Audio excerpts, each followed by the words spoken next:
센터커든 파월이 흘린 두 마디 A couple of and disinflation. 바로 이 부분을 시장은 상당히 긍정적으로 파악하고요. 그로 인해서 미국 증시는 특히 나스닥은 상당히 큰 반등을 나타냈습니다. 뭐 그런 게 가장 중요한 거겠죠. 뭐 원래 시장에서도 그런 부분들을 상당히 기대했고요. 뭐 어제도 제가 얘기 드렸지만 이미 시장은 변곡점을 넘어섰다. 그리고 뭐 한 달 전쯤에 제가 얘기 드린 것처럼 인플레이션 레이트는 급격히 훅 떨어진다. 9%대에서 6%대까지 급격하게 떨어진 거, 또 다음번에 나오는 데이터 이런 것들은 상당히 큰 의미를 가지고 있을 겁니다. 당연히 점차적으로 개선될 거다라고 생각을 하면 좋을 것 같고, 그래서 변곡점은 이미 시작됐다라고 이야기 드린 적이 있습니다. 자, 근데 오늘은 여러분들이 보셔야 되는 것 중에 여러분들이 이미 주식을 보유하고 있다면 오늘도 상승하지 않은 종목은 포트폴리오에서 그냥 변경해 버리라. 이게 훨씬 더 편할 거다라고 생각을 합니다. 자, 지금부터 앞으로 가는 과정들의 이제 추세나 트렌드가 좀 많이 바뀌었다고 생각을 해 주셔야 되는 거죠. 왜? 이제부터 시장에 친화적으로 갈 수 있는 그런 포트폴리오를 구성해서 가는 것이 여러분들이 가장 중요하다. 그런데 오늘도 반응이 없고 오히려 마이너스가 나온다. 뭐 물론 업종이 좀 다르긴 하겠지만 적어도 기술주라든지 그 다음에 뭐 경기 민감, 뭐 또 하나는 뭐 성장주, 또 가치주 이런 것들 중에서 우리가 뭐 제가 말하는 거의 다 얘기한 게 아니라 그 와중에도 몇 개는 어차피 안 오를 종목들도 있어요. 당연히 어떤 종목들이겠어요. 예, 금리의 인상을 갖다 멈추거나 채권에 별로 예를 들면 채권 금리가 내려가는 과정에서 나오는 그런 종목들은 영향을 많이 받지 않죠. 그러니까 그런 부분하고 부채가 많은 기업들은 여전히 제외해야 된다는 얘기입니다. 아마 그런 종목들이 앞으로 잘 오르지 않지 않을까라고 생각을 하고요. 특히 우리는 코스닥 종목 중에서 부채가 많은 종목들은 좀 제외하자. 그 다음에 영업이익이 나오지 않는 그런 종목들은 좀 포트폴리오 제외해보자. 라는 이야기를 드리는 것이고요. 아무튼 그걸 쉽게 파악할 수 있는 게 특히 본인들이 가지고 있는 포트폴리오 중에서 오늘 상승하지 않는 건 대체적으로 나쁠 확률이 상당히 높으니 포트폴리오 변경을 해보는 건 상당히 중요한 시절이다라고 생각을 합니다.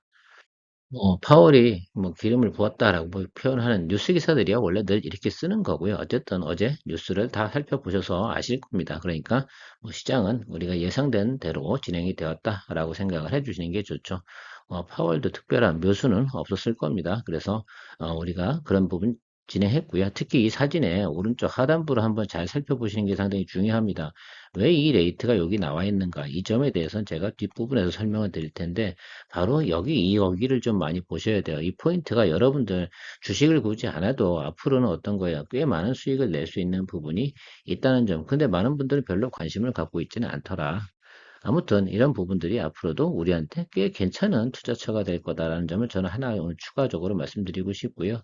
어쨌든 시장은 우리가 예상대로 가고 있는 모습이 상당히 중요하다라고 생각을 합니다.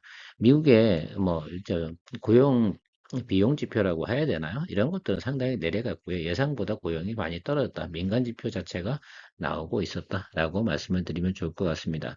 앞으로도 고용 부분에서 좀 감소가 오고 특히 뭐 부동산이라든지 이런 부분까지 감소가 더 온다고 하면 연준은 더 이상 추가적으로 금리를 인상해야 될 이유도 별로 없죠.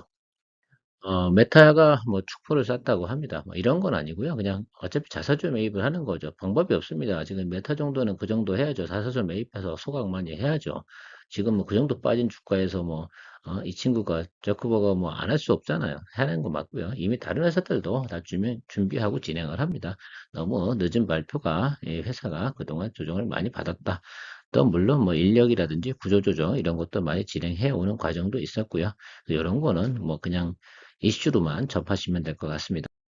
제가 여기서 가장 오늘 핵심적인 포인트는 바로 여기입니다. 여러분들 증시에 이어서 기대되는 건 뭐다? 채권에 대한 랠리다. 바로 이 부분이 상당히 의미가 있습니다.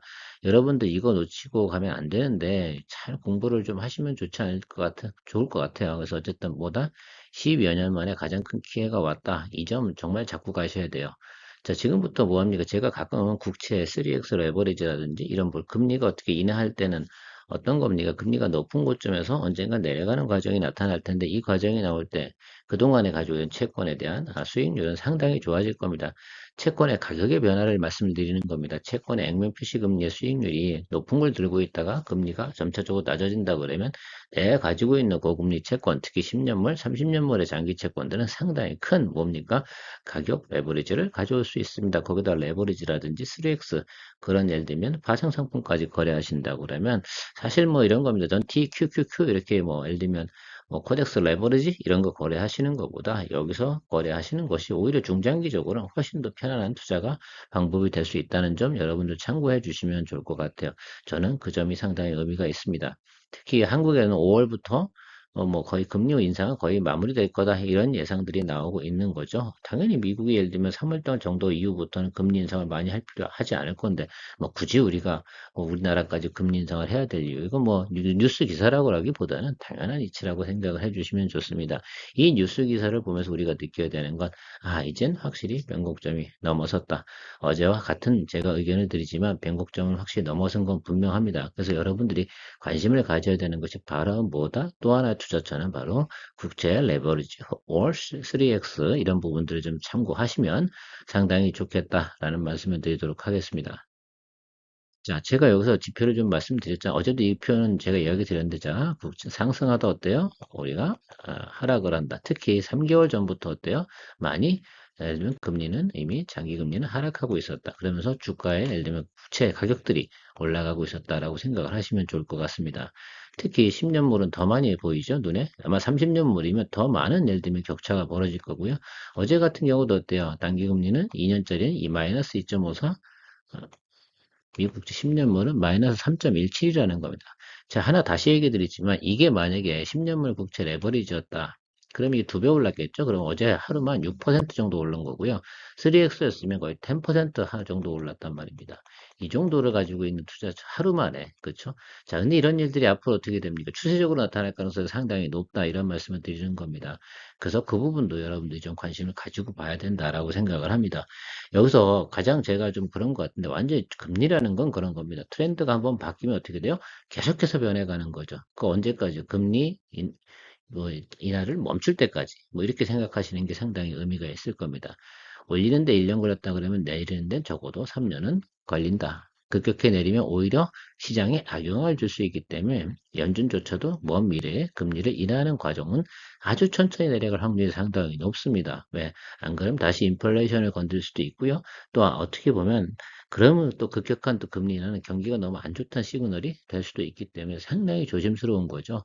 과거에 우리가 2012년부터 15년 정도 사이에 있었던 자닛 옐런 의장이 있을 때 그 당시에 한번 생각을 해보시면 그 과정과 상당히 유사할 겁니다. 그 과정에서 그 기간 동안에 채권의 예를 들면 수익률은 어마어마하게 좋았었다라고 생각을 하시면 좀 과거 기록을 한번 찾아보시고 검토해 보시면 정말 좋겠다라고 말씀드립니다.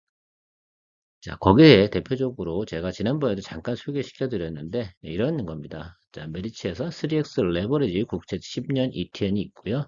인버스도 있고요. 자, 이렇게 생각하시면 됩니다. 금리가 내려간다라고 하면 3X 레버리지 국채 10년 가시면 되고 금리가 올라간다 그러면 인버스 하시면 되는 건데 자, 3X니까 어제 몇 퍼센트 났어요? 10% 정도 수익이 나타났습니다. 물론 이거는 한국 국채니까 조금 퍼센트가 좀 낮을 겁니다. 한국 국채 같은 경우는 아마 제가 알기로는 7%, 8% 정도 돼 움직였던 것 같은데요. 그 정도 수익이 어제 하루에도 나타났다는 점도 있습니다. 자, 이 점을 좀 착안하시고 오히려 예를 들면 장기 국채, 금리에 투자하시는 것보다 지금 같은 시절에는 이런 거다. 좀 공격적이고 정말 투자를 좀 할 줄 아시는 분들 같은 경우는 이 부분을 한번 꼭 체크해 보시고 가셨으면 좋겠습니다. 오늘 머니케어 뉴스 케어맨 좀 다른 관점에서 여러분들과 함께 이야기 나눠봤습니다. 여러분의 구독과 좋아요는 제게 큰 도움이 됩니다. 감사합니다.